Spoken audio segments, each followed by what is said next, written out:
Welcome to the episode 7, the Pact of Al-Fudul, Justice Before Prophethood. In the previous episode, we spoke about the War of Al-Fijar and the early youth of Prophet Muhammad, peace and blessings be upon him.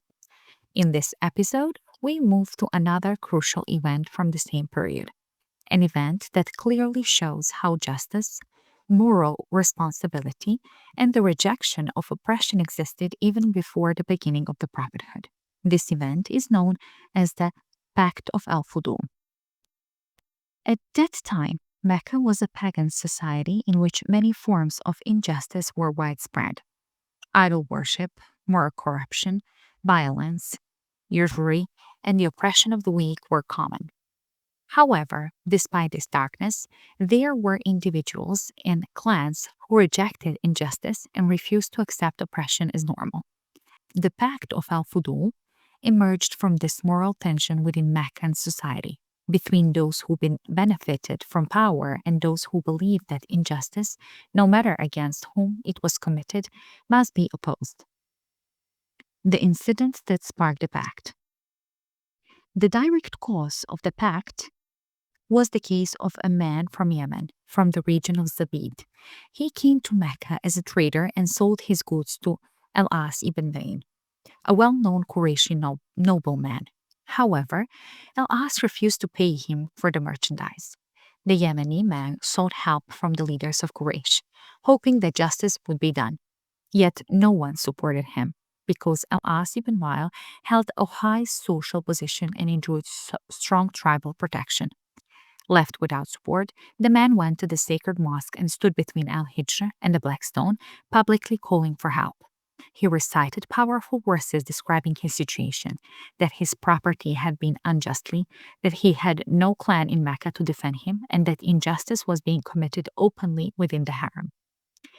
His words exposed a painful reality, that even in the most sacred place, wrongdoing was tolerated while the oppressed were left helpless.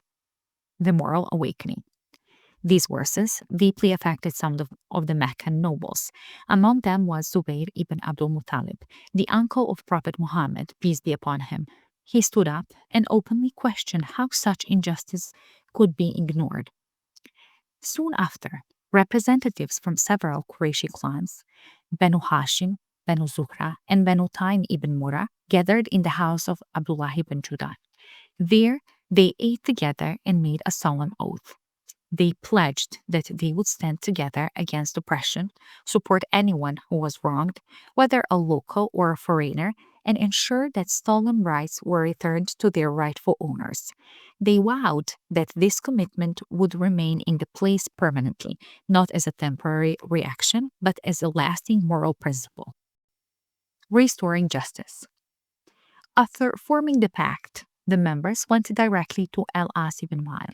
They confronted him and took the goods that belonged to the Yemeni trader, returning them to their rightful owner. Quraysh later named this alliance Al-Fudul, meaning a pact of virtue, goodness, and moral excellence. They openly acknowledged that those who formed this pact had done something noble and praiseworthy. Poetry and public recognition. Zubayr ibn Abdul Muttalib composed poetry praising the pact and those who took part in it. His verses emphasized that the people of virtue had sworn an oath in Mecca to never allow injustice, ensuring safety for both residents and visitors alike. This poetic recognition further cemented the pact's importance within Meccan society and highlighted that justice was considered an absolute value, not a relative one. The Prophet's participation. Prophet Muhammad, peace and blessings be upon him, participated in this pact while he was still young, before receiving revelation. Later in his life, he spoke about this event with great respect and pride. He said that he had participated in the Pact of Al-Fudul with his uncles and that he would not exchange that experience for the most valuable vow. He also stated that if he were invited to a similar pact after the advent of Islam, he would respond to it. This statement clearly shows that the Prophet recognized justice, fairness, and the protection of the oppressed as universal values, values that Islam later confirmed and strengthened. Lessons and messages from the Pact.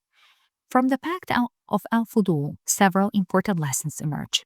First, justice is an absolute value, not a relative one. The Prophet's participation in this pact before prophethood shows that justice deserves support regardless of the religious identity of those involved.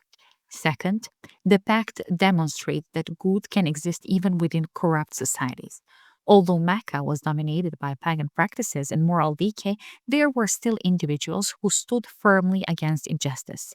Third, oppression is never acceptable, regardless of who the victim is. Islam later reinforced this principle, standing firmly on the side of the oppressed without regard to race, tribe, or belief. Fourth, it is permissible to form alliances and agreements aimed at promoting justice and preventing wrongdoing.